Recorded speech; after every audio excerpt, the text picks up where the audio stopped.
Darren, first of all, penalty shootout win last night. That must have been a good exercise, I suppose, to be part absolutely. of that. No, I really enjoy him. I got this thing with that competition. I felt like that when in my previous jobs, especially when I was at Watford. I've got this thing that we all start at clubs like Radstock. No one rolls into football at Chelsea or Yeovil. The bigger clubs are a little bit further down the path. But we all start our football. I started my football at a grassroots club that had a senior team in it, and it was a real happy time in my life. And so, that's where you kind of build that love for football, didn't you? So I always try and take those games. And I've got another kind of theory that if you're really a winner and you profess to be a winner, you can't pick and choose when you want to be a winner.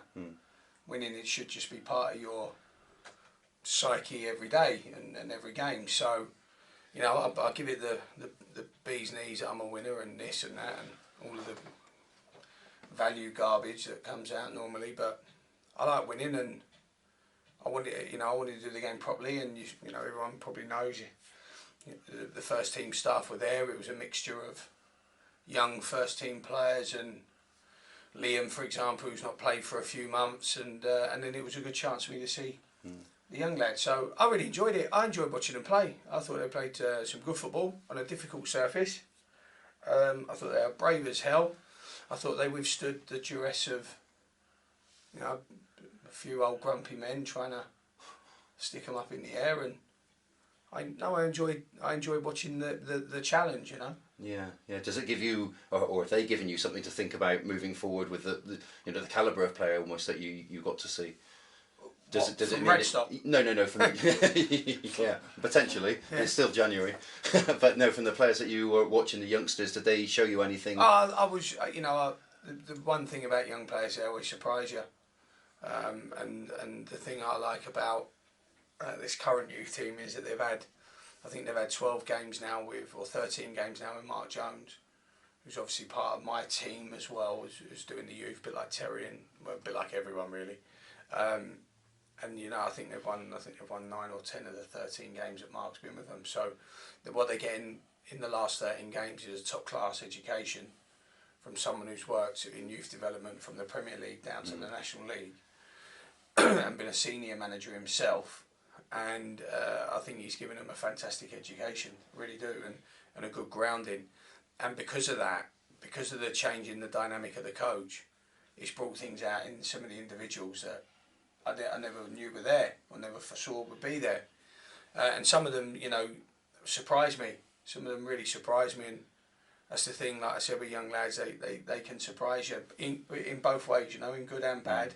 And I've been surprised good and bad in my time here, already. So, but I do like watching the young lads play, and I think it's important that you give them the opportunity to share the dressing room with potentially the man who gives them a job at the end of their apprenticeship, because I've got to know how they're going to work with me and how that combination and dynamic works, and they've got to be happy as well, because there's nothing, it's so important now, well-being and health and happiness, and especially young people.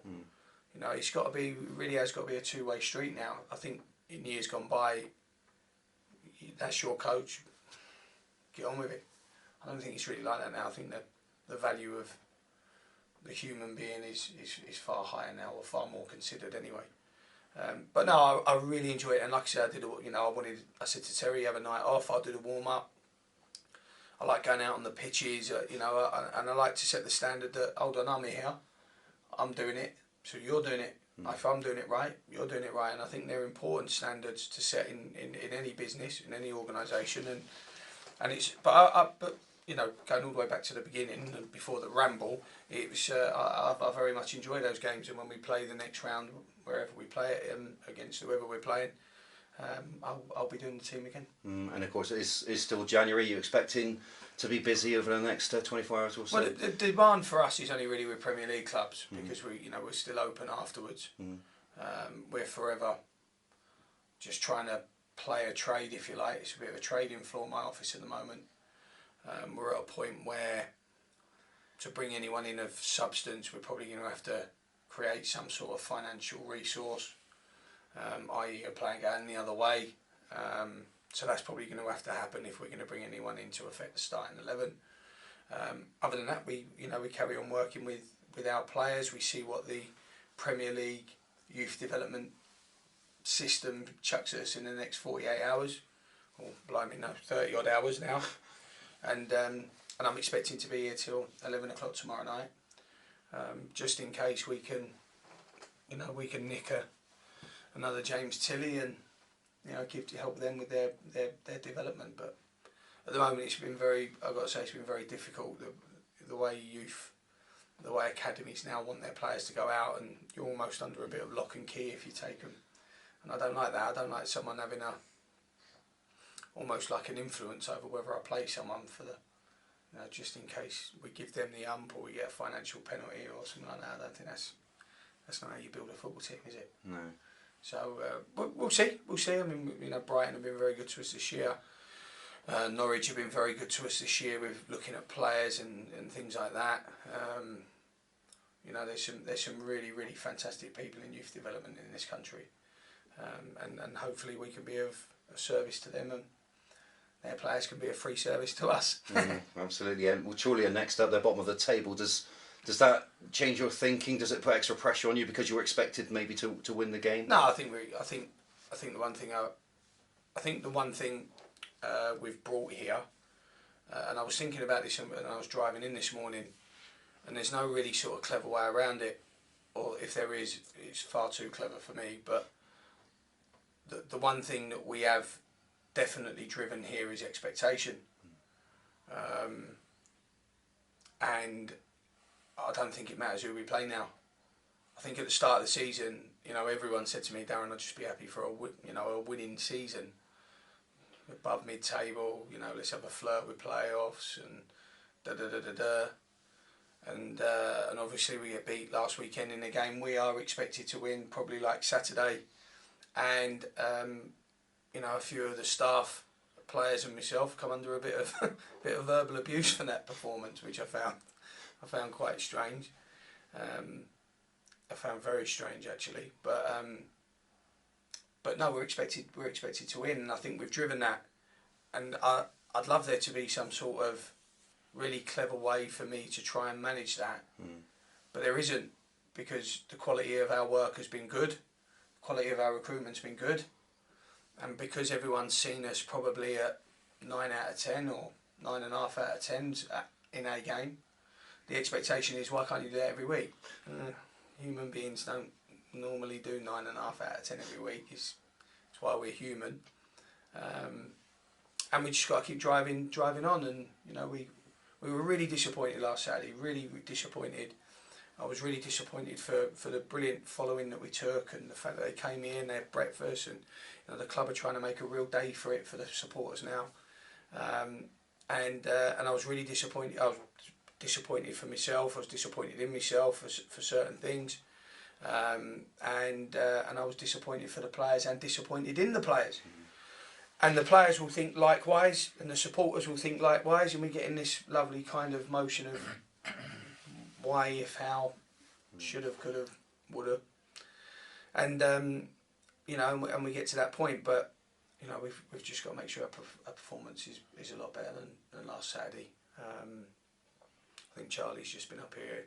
If you'd spoken to Charlie, I would have imagined he would have shown his disappointment, because he's quite an emotional chap. But we were very disappointed in ourselves, and you just got to move on. The great thing is I can't affect that this club got relegated last year.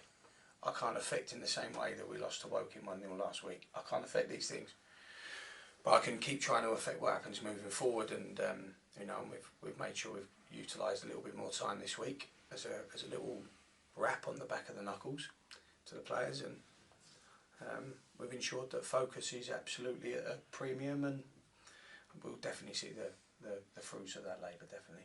What do you expect from Chorley, given their position? Do you expect them almost to come with an attitude of nothing to lose? No, yeah, they run for the manager. I mean, I really found that in the first game at their place. I think I said it to their assistant manager after the game. They really try for the manager. They really work hard for the club. And look, those human qualities are enough on its own to win a game. If the opponent doesn't match those, that sort of work ethic.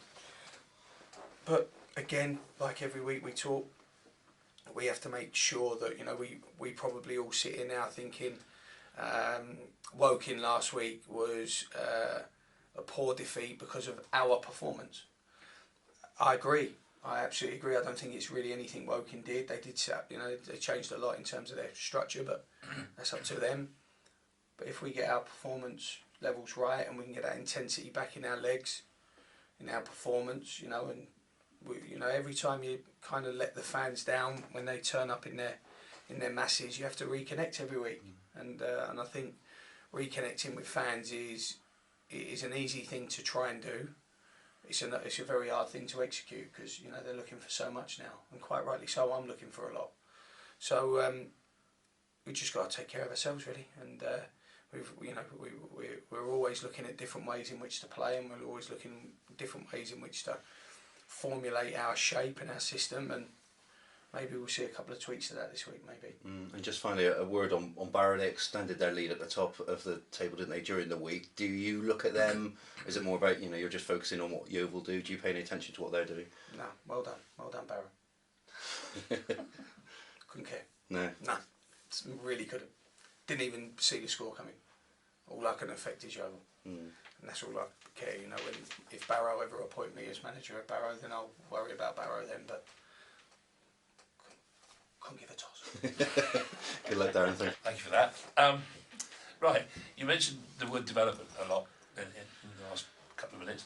Are you pleased with the way that some of the Yeovil players have developed under your managership since you started? What, the senior players? Yeah. Well, I think that it depends what kind of group you put them in, don't you? Because we got some weird kind of profiles.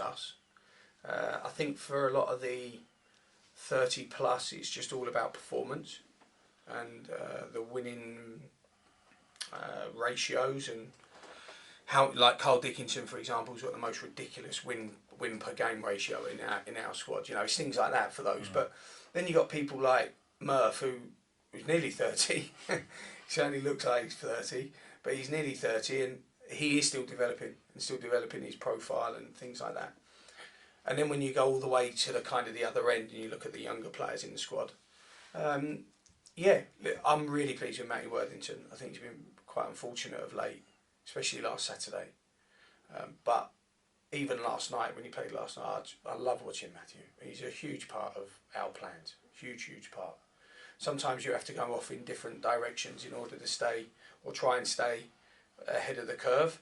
But I know with Matthew's qualities, he will definitely come back. Tom Bradbury's played more games this year than everyone probably would have expected. Albie Skendi has come from, I don't know, the caves and like blown everyone out the water with his surprising performances. But even with Albie, I've seen every time I put him in for a run of games, I do see a stronger level of consistency in his performance, and that's focus. That's the professionalism that he's now got to try and take on board all the time, because he's been an amateur for a long time. But even those consistent periods do start to come off. I thought he'd come off it Saturday in a big way, and I told him that very politely on Monday. And it's important he gets back, but they're going to have runs and sort of periods, like Matthew has, Albie, Tom Bradbury in particular, as well, and Rue Hutton's another one. We've done a good job, and Birmingham have done a great job for us, but we've done a good job for Birmingham as well. We've worked well together there. So no, I'm pleased. There's not many that haven't improved if they're still in that developmental stage of their career. There may be one or two. It doesn't always happen, and there's maybe only one or two of the senior ones that have probably not maybe lived up to my assumptions or expectations in terms of performance and like I said, that winningness, something like that. But for a footballer to have an off day is natural, as we've said. Human beings, you made the point yourself, but it's not that usual for virtually the whole team to have a bad day, is it? I mean, how do you sort of compensate for that? Well, you don't, do you? Lose. the compensation for Yeah. for poor performances is nothing, and the outcome is loss. You know, so that's what it was. You know, and I thought last week, I thought the goalkeeper, I thought Wilkinson and Collins, I thought they were excellent, really excellent. I thought Wilkinson and Collins were top. And they handled the ball very well. But again, that's an indictment on a different department when your two centre halves are handling the ball better than anyone else, because that's normally not why you play centre half. No. Do you understand? So I think it's important that the other departments know that that's not going to be good enough in order for us to create and score. So I think that they come around every season. Every season, there's probably only one club in this country at the moment that has been able to escape probably that type of pattern, and that's Liverpool. But everyone else, you know, I look up and down the country, teams that are on top lose, how they manage the expectation from the supporters, how they get performance levels back up, and we're no different. We're absolutely no different, you know. And that's the fun bit, isn't it? The fun bit is kind of the peaks and the troughs, and how you kind of get back up there, and when you do go down, how long do you stay going down before you get back up, you know? So I think that's the exciting bit. But if I know the players the way I do, I know they'll be absolutely adamant of putting on a response on Saturday, definitely. Disappointing that you've got a bit of verbal abuse. I mean, I suppose one should be thankful you haven't got flares chucked at your house and graffiti on the doors. But I mean, it's a sad indictment of football generally that this is sort of happening, not just here, anywhere. You know. Listen, I've got no problem anyone having an opinion.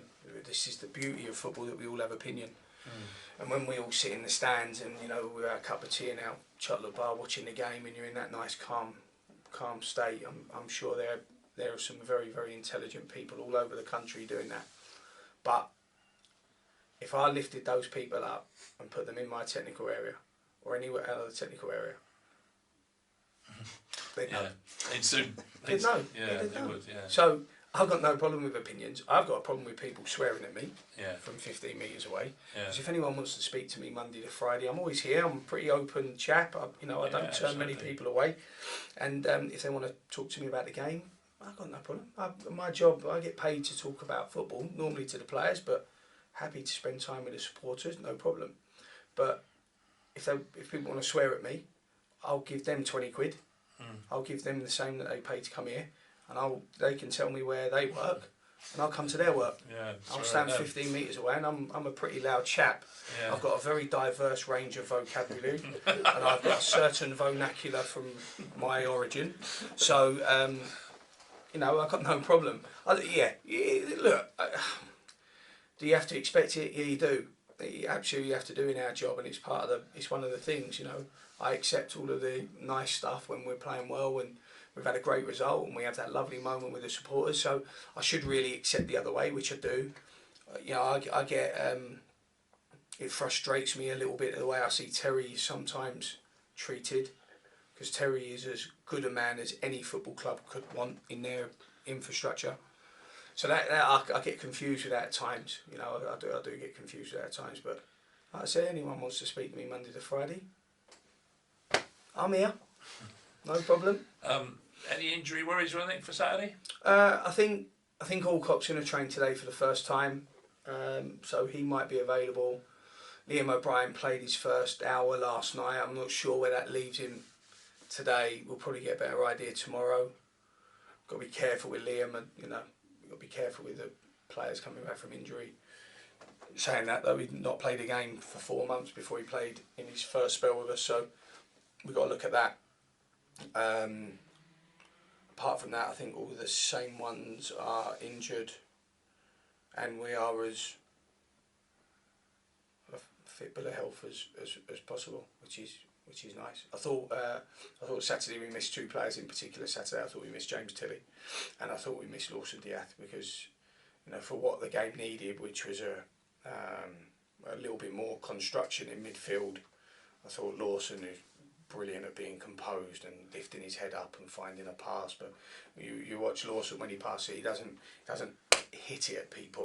He feels the ball into people and he slides it into people, so it makes it easier to start building off of that pass. And I thought we missed that Saturday, because I hate it when we go back to long.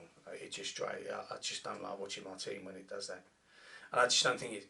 I used the term, I didn't believe in our attacking play Saturday. I didn't, because we were far too direct. But that, these games, and unfortunately, when you've got an opponent who's very motivated to stop you because you're considered a good side, and you bring a few fans to the ground and make a great atmosphere, then that's what they do. They raise their game 20%, and if they could maintain that performance level over more games, I'm sure they'd be higher than what they are. But that's the beauty of human nature. But it must have been nice to see, was it nearly 900 people travel up to watch it? Was it? magnificent, absolutely magnificent. And probably, and probably 895 of them are still very appreciative of the progress we've made and are making.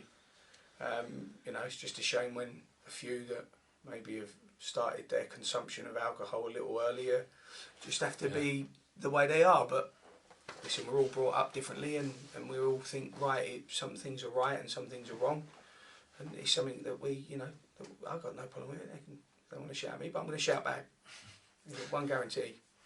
Well, good luck Saturday, and thanks, mate. Bring back the points. Thank you.